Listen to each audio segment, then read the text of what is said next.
Every seller on eBay has their favorite categories that they love to list and sell in. Some resellers have even niched down to where they only buy and sell in one category. Others will resell absolutely anything that they can make a buck on. The beautiful thing about reselling is that there's no wrong or right way to do this, and what works for one might not work for everyone. You may live in an area where there are thrift stores at your disposal. You can walk in and look for one specific category of item, thrift only that, sell only that. Your shipping process can be streamlined. You always need the same materials because you sell the same thing. There are a lot of benefits to being a one item or one category type seller. But in my area, where the map of thrift stores within a 100-mile radius looks like this, I need to be the type of seller who, while I sell what I'm passionate about, am open to lots of different categories and a variety of items to thrift and to resell. In today's video, I'm going to take you 10 things that I recently sold in 10 different categories just to get those wheels turning about what you could be selling, and if you are possibly leaving money on the table or walking right by certain categories in the thrift store, how you could start making money in those categories. My goal is that you would not be intimidated by even a category that you've not yet explored, and you would realize that there's not only bread and butter money to be made in every category, there's big bucks available. Let's talk about what sold, hopefully in a few categories you've never considered. Alrighty.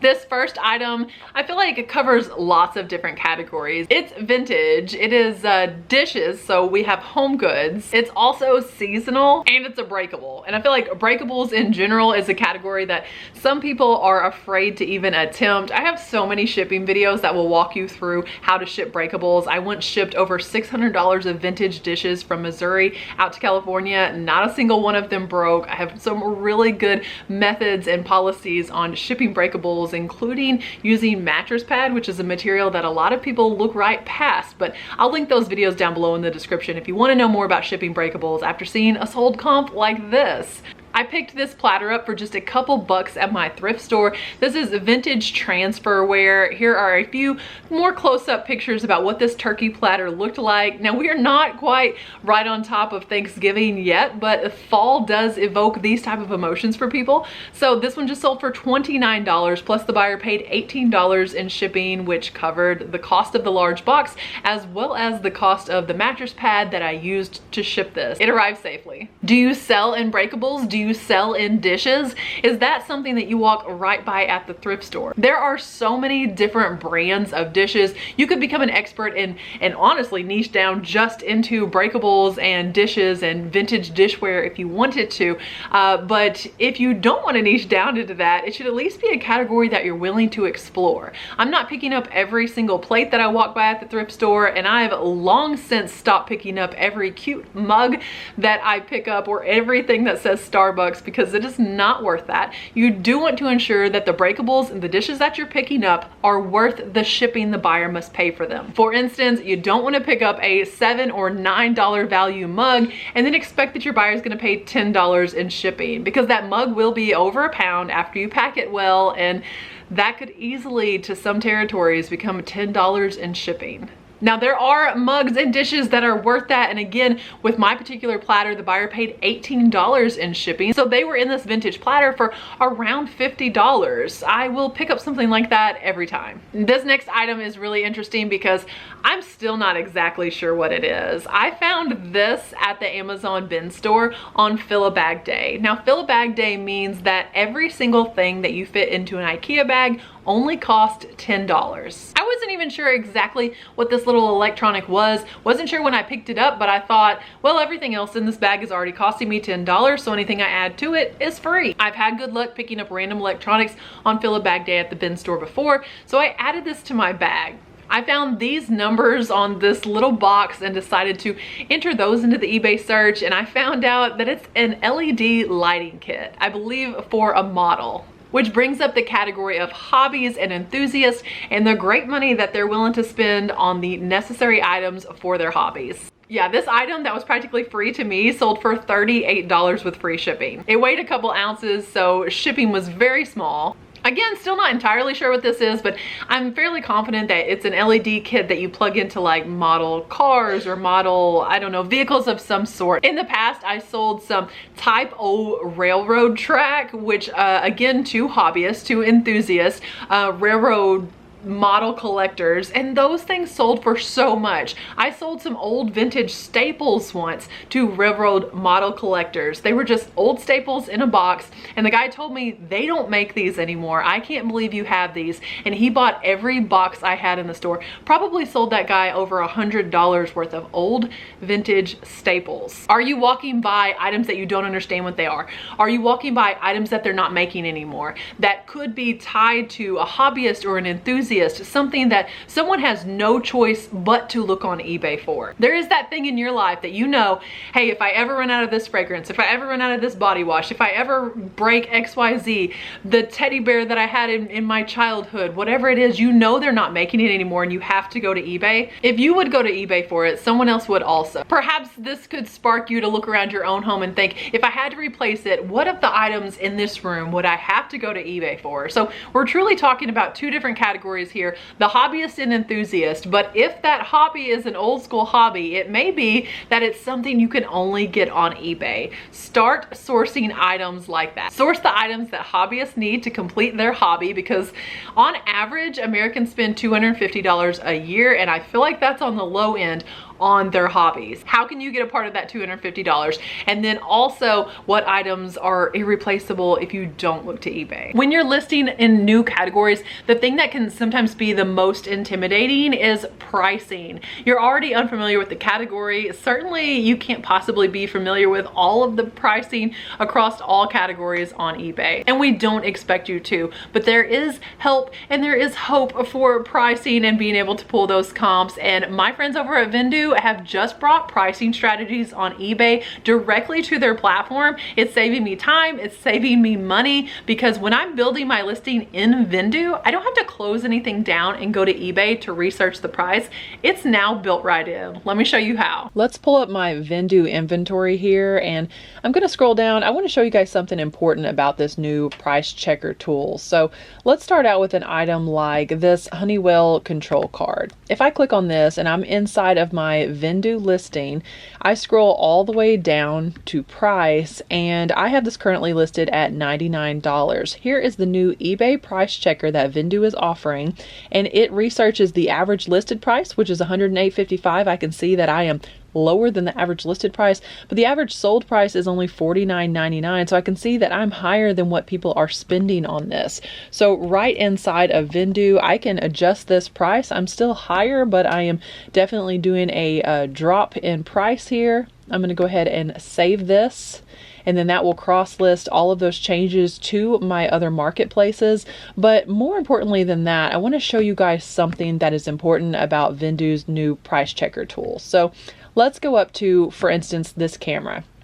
I have this camera currently listed over on eBay as well, and you can see that my title is really keyword rich. I have 78 out of the 80 characters that eBay would allow. If I scroll down, I'm listed at $199. We can see the eBay price checker is saying the average list price is $199.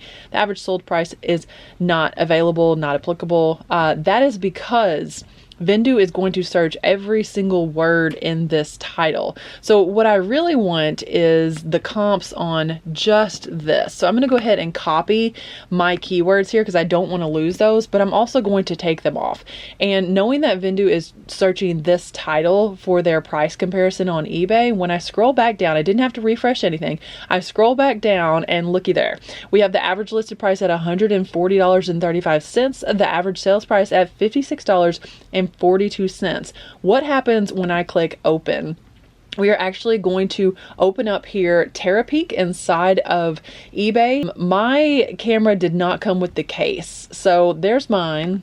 And here's the one that someone did spend $200 on. Now mine does have the original box for the filters, but it looks like this one also had an extra filter. So there were a few more accessories to this. Am I overpriced at my price of, where am I at? $199, I think here. Let's drop this price as well down to $179. That is the best price I've ever offered this at, but according to the price checker and the research on Terapeak, that is about what it's worth right now. So I'm going to save that again.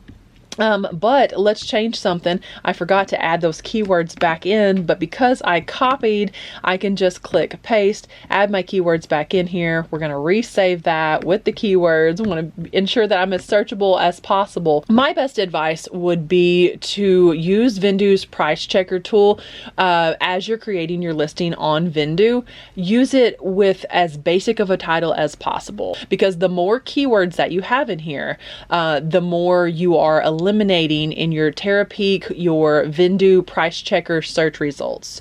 So you are not going for a lengthy title here. I hope I'm explaining that well. So I'm checking prices and saving time on eBay. I'm cross-listing things and saving time, Poshmark, Mercari, whatnot. It couldn't be more simple, guys. I am loving Vendoo and listing so much more on other websites than ever before, because before I used Vendoo, I did not love to cross-list, but now why wouldn't I go ahead and cross-list? A huge thank you to Vendoo for sponsoring free reseller content like this video here on YouTube to get you making more money as resellers. Vendoo is the only cross-listing service that I use to cross-list across multiple platforms. And right now, if you click the link in my description and the pinned comment, you can save 25% on your first month of Vendoo.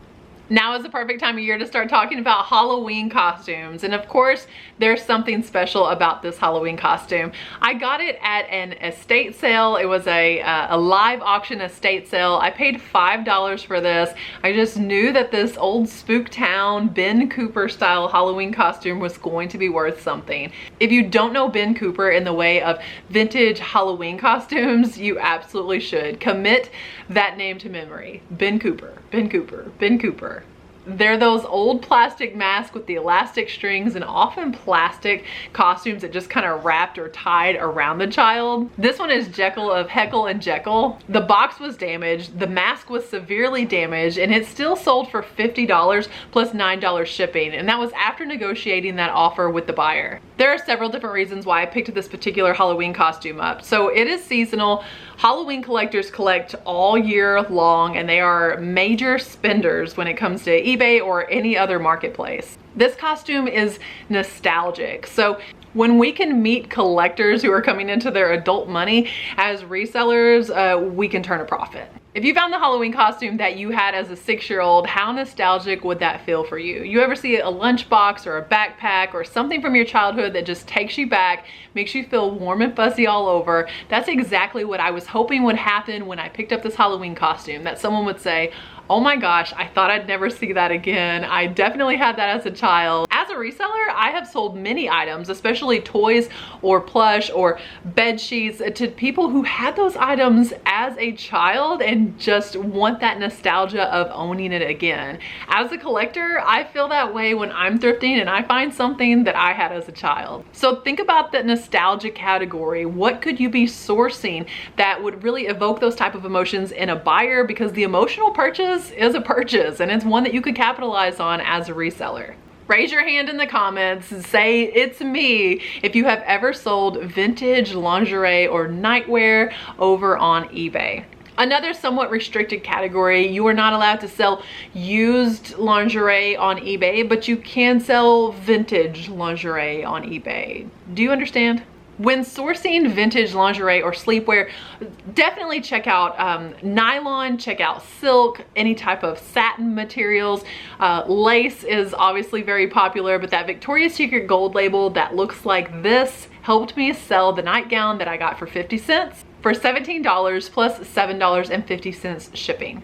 Now, anytime you're listing clothing, I recommend that you put exact measurements in the listing. Don't just put a size, but especially if you were selling vintage clothing, which this was a vintage slip, please put the measurements, because vintage clothing is quite a bit smaller, especially in women's, than it is for our modern day counterparts. A modern day slip in the same size would be larger. You don't want your buyer to be disappointed and have to open a return or anything like that. Do everyone a favor, lay the measuring tape out and get some measurements. On an item like this, you might measure from the shoulder to the hem, measure across the waist, and definitely measure across the bust. For a dress or a nightgown, that's most important.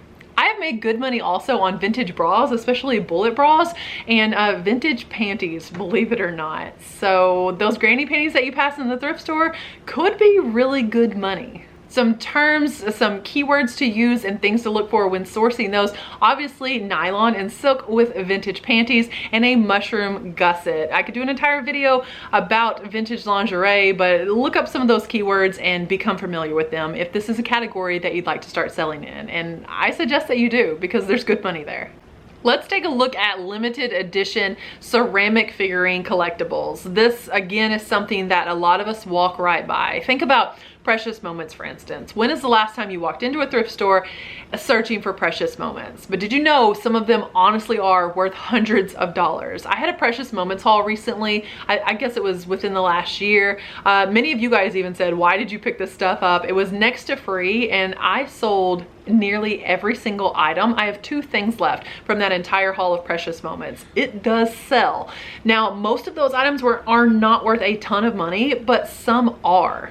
There are little ceramic teddy bears, little ceramic cows, items that you just are walking right by, but someone is looking for them because they were limited edition. Some of them are even numbered. And in the case of these Hallmark miniatures, I was able to sell an entire lot of them. So basically you could start your own collection, or if you were missing an item, you couldn't get just that one item, buy out my entire collection. Helped me and the buyer at the same time. Now, I think I originally listed these closer to $50 for a lot of 55 of them. These things were this big.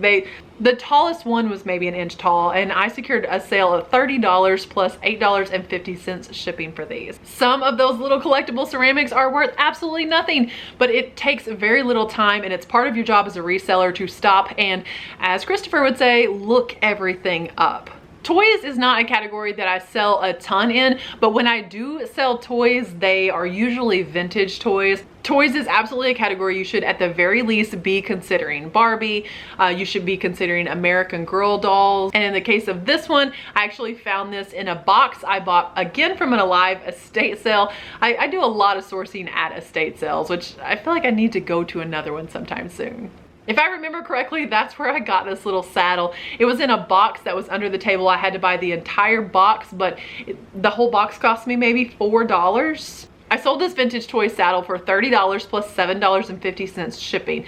Now, the feedback, although it was positive, they said that it was much larger than they assumed that it would be, even though I included this picture and this picture in my listing. Just proof that you can lay out the exact measurements in the photo and a buyer will still be surprised about the size of an item, because generally speaking, buyers don't always read the description and they hardly ever look at all of the photos. I put 9 to 12 photos on every single listing and they'll still look at the first couple. Nonetheless, the pictures they're there on my listings if you want to look at them.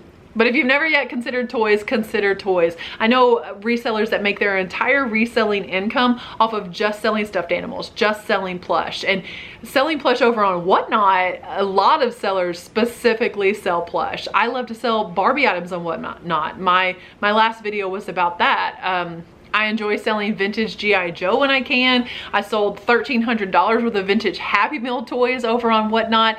If you can't tell, I dabble in a lot of different categories, and it's because even though I'm one of only a handful of resellers in this area, we just don't have that many sourcing opportunities. So when I see an item and I'm passionate about it, oftentimes the one linking factor around all of these categories is that the item is vintage. I'll pick it up. It doesn't matter if it's a vintage designer bag or if it is a vintage Happy Meal toy. It's vintage, they're not making it anymore, and I'll sell across many categories. I got this next item in one of those Florida Goodwills. Yes, the Florida Goodwill that prices absolutely everything up and there's never any money to be made. Well, I found these markers for a couple bucks in a Florida Goodwill. I think maybe I was in Northport, Florida when I picked these up. These vintage markers sold to an international buyer for $39 plus $5 shipping for me to the international hub, and then they also paid from their international shipping to their country. So over $50 that they spent on these vintage markers that I picked up for a couple dollars at a Goodwill in Florida. Here's the thing, while you can't be an expert in every single category, you can know enough about plenty of categories to where Goodwill can't get them all. Goodwill cannot possibly be an expert in every category either. So they're going to let items like this go through that they had no idea that people are paying good money for Sanford markers. Now, I didn't know right off the bat. I looked at them because they were old, they were vintage. I know that vintage office supplies and stationery items can go for a lot of money, so I looked it up. They're not gonna take the time to look up every single item that gets donated. So when something like this gets pushed out onto the floor for $2 or $3, you're able to capitalize on it, make 11, 12, 13 times your money. That's what you should be doing as a reseller, especially if you find it difficult in one particular category. Let's say I only wanted to sell vintage cameras around here. I would make no money. In my career as a reseller, I've picked up maybe 2 or 3 vintage cameras ever. But that doesn't stop me from reselling because I will find another category. And if that category gets either oversaturated on the marketplaces I sell on or hard to come by in my area, guess what? I'm gonna find another category. So could vintage markers be your category? Vintage office and school supplies? It's very possible that that could be a category that is plentiful in your area that you should start sourcing in. Let's talk about media. Are you a media seller? And when I say media, I mean CDs, VHS, records, even cassette tapes, 8-tracks, laser disc. There are so many different types of media. I haven't even covered them all. Reel to reel. I have sold reel to reel, and some people watching this video don't even know what reel to reel is, and I've sold it for real good money. I will never put out a video that promotes picking up every single VHS or every cassette or every CD, but I know resellers that have made really good money, myself included. I have sold some VHS for well over $100. I've sold some VHS for a couple dollars. I have sold a cassette tape for almost $400, a sealed cassette tape. And this cassette tape just sold recently for $38 plus $5 shipping to a repeat buyer. Now, some of these cassette tape repeat buyers may be stores, they may be collectors. I package my cassettes so well that a buyer wants to come back and see what I have next. I bought this cassette tape for 25 cents. It's sealed, it has hype stickers on it. Now, I don't even know who this artist, P-O-E, I don't even know who that is. I came across sealed cassettes. Sealed media is really where it's at, but I came across sealed cassettes at a thrift store for 25 cents, and guess what I did? I pulled out my phone and I looked it up.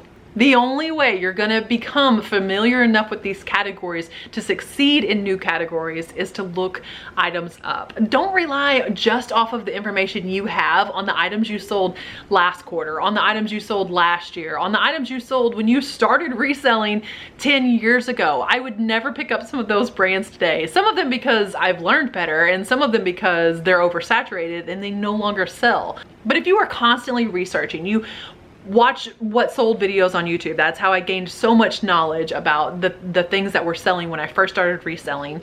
If you are looking items up when you find them, if you're not afraid to put in that time, then you'll find really good money, and you can turn a quarter into $40 pretty easily. I know many people who absolutely will not even consider selling in luxury categories.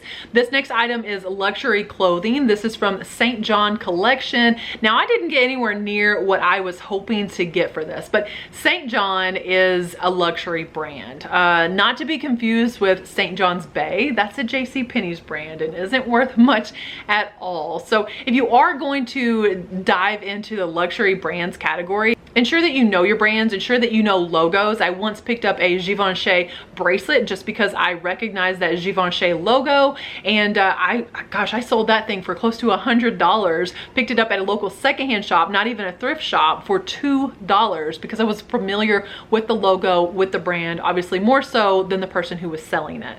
Now within St. John, there's a hierarchy, I guess, of sublines under St. John, and St. John Collection was the lower end. I did only pay a couple dollars for this at an in-person estate sale. I believe this one was in Paducah, Kentucky. This was like a millionaire estate that I had the opportunity to buy lots of clothing at. And recently, when I revamped my eBay and started adding more items back in, I offered a really good price on this. I dropped the bottom out. I think I'd originally wanted close to $100 for this because I just was stuck on that St. John name. But the more I researched the luxury brand that I wanted to sell, the more I realized that there was, again, that hierarchy. And this was St. John Collection, which was the lower tier of St. John. So I was able to sell this for $25 plus $10 shipping. The buyer all in, you know, over $35 on a purchase that cost me $2 because I knew the brand, I knew the label, and the more I researched, I knew a good price for it.